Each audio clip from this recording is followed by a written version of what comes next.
Genesis chapter 24 verse 52 through chapter 26 verse 16.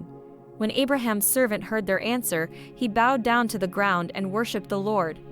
Then he brought out silver and gold jewelry and clothing and presented them to Rebekah. He also gave expensive presents to her brother and mother. Then they ate their meal, and the servant and the men with him stayed there overnight. But early the next morning, Abraham's servant said, "Send me back to my master." "But we want Rebekah to stay with us at least 10 days, her brother and mother said. "Then she can go." But he said, "Don't delay me. The Lord has made my mission successful. Now send me back so I can return to my master." "Well," they said, "we'll call Rebekah and ask her what she thinks." So they called Rebekah. "Are you willing to go with this man?" they asked her. And she replied, "Yes, I will go." So they said goodbye to Rebekah and sent her away with Abraham's servant and his men. The woman who had been Rebekah's childhood nurse went along with her. They gave her this blessing as she parted. "Our sister, may you become the mother of many millions. May your descendants be strong and conquer the cities of their enemies." Then Rebekah and her servant girls mounted the camels and followed the man. So Abraham's servant took Rebekah and went on his way. Meanwhile, Isaac, whose home was in the Negev, had returned from Beer Lahai Roi. One evening, as he was walking and meditating in the fields, he looked up and saw the camels coming. When Rebekah looked up and saw Isaac, she quickly dismounted from her camel. "Who is that man walking through the fields to meet us?" she asked the servant. And he replied, "It is my master." So Rebekah covered her face with her veil. Then the servant told Isaac everything he had done.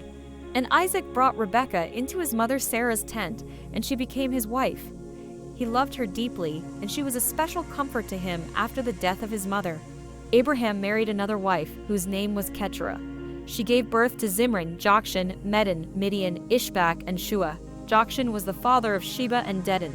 Dedan's descendants were the Asarites, Letushites, and Lumites. Midian's sons were Ephah, Epher, Hanok, Abidah, and Eldah. These were all descendants of Abraham through Keturah. Abraham gave everything he owned to his son Isaac. But before he died, he gave gifts to the sons of his concubines and sent them off to a land in the east away from Isaac. Abraham lived for years, and he died at a ripe old age, having lived a long and satisfying life. He breathed his last and joined his ancestors in death.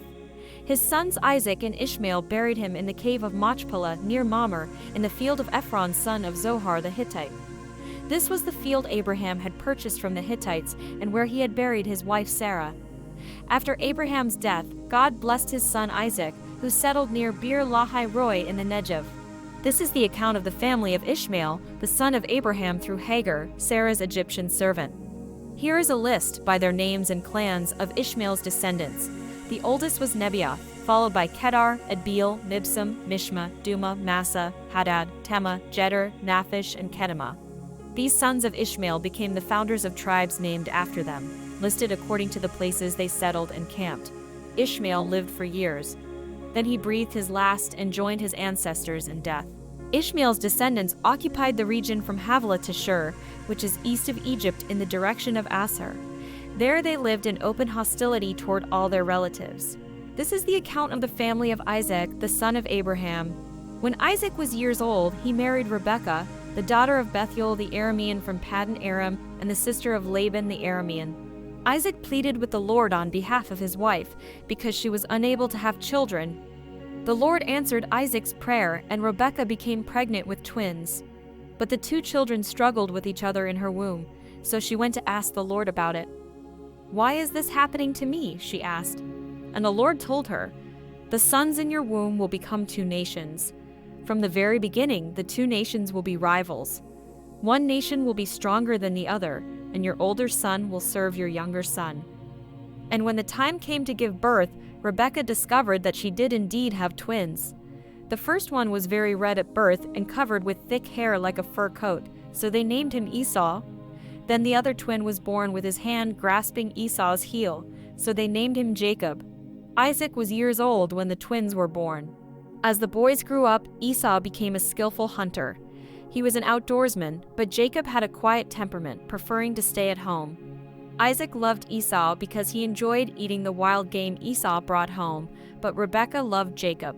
One day, when Jacob was cooking some stew, Esau arrived home from the wilderness exhausted and hungry. Esau said to Jacob, "I'm starved, give me some of that red stew."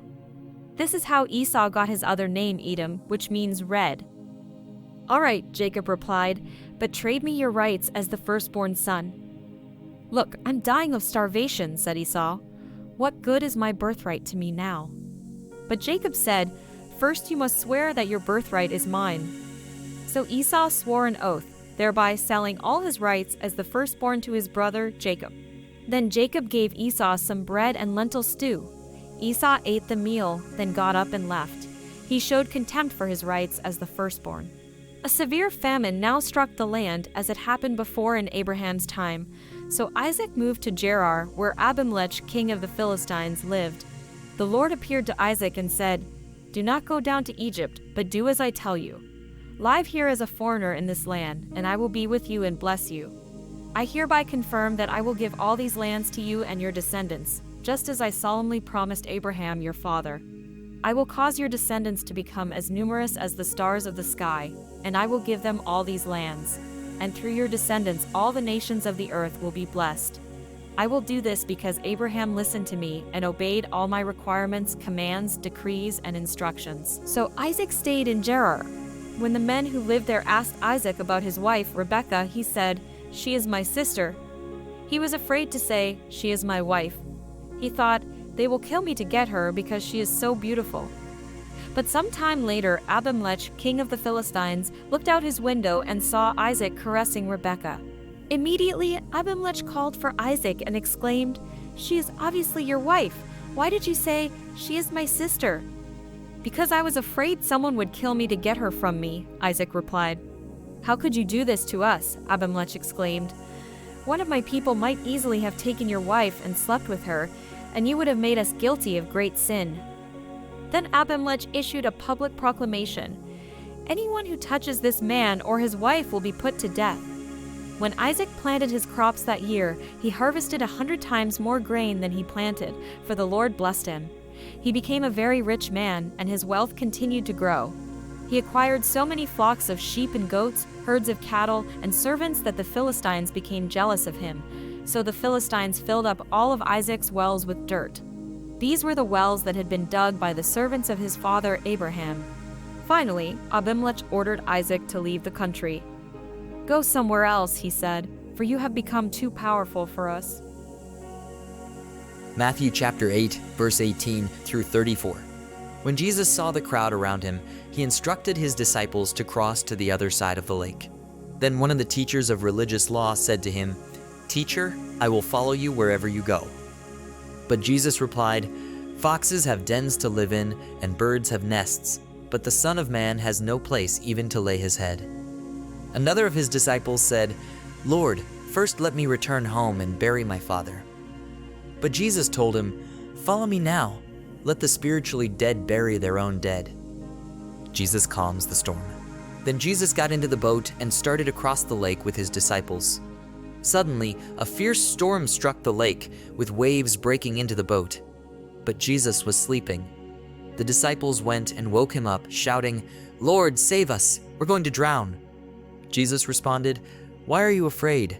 You have so little faith." Then he got up and rebuked the wind and waves, and suddenly there was a great calm. The disciples were amazed. "Who is this man?" they asked. "Even the winds and waves obey him." When Jesus arrived on the other side of the lake, in the region of the Gadarenes, 2 men who were possessed by demons met him. They came out of the tombs and were so violent that no one could go through that area. They began screaming at him, "Why are you interfering with us, Son of God? Have you come here to torture us before God's appointed time?" There happened to be a large herd of pigs feeding in the distance. So the demons begged, "If you cast us out, send us into that herd of pigs." "All right, go," Jesus commanded them. So the demons came out of the men and entered the pigs, and the whole herd plunged down the steep hillside into the lake and drowned in the water. The herdsmen fled to the nearby town, telling everyone what happened to the demon-possessed men. Then the entire town came out to meet Jesus, but they begged him to go away and leave them alone. Psalm chapter 10, verse 1 through 15.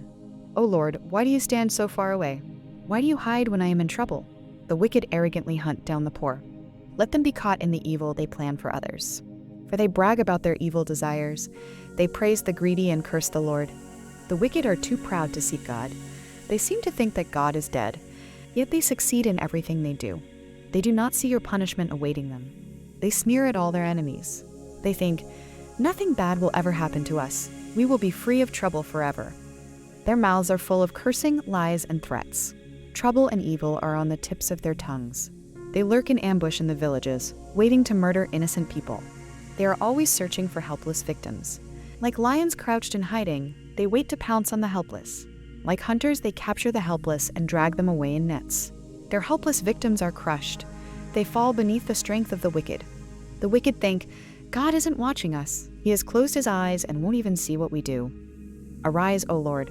Punish the wicked, O God. Do not ignore the helpless. Why do the wicked get away with despising God? They think, "God will never call us to account." But you see the trouble and grief they cause. You take note of it and punish them. The helpless put their trust in you. You defend the orphans. Break the arms of these wicked, evil people. Go after them until the last one is destroyed. Proverbs chapter 3, verse 7 through 8. Don't be impressed with your own wisdom. Instead, fear the Lord and turn away from evil. Then you will have healing for your body and strength for your bones.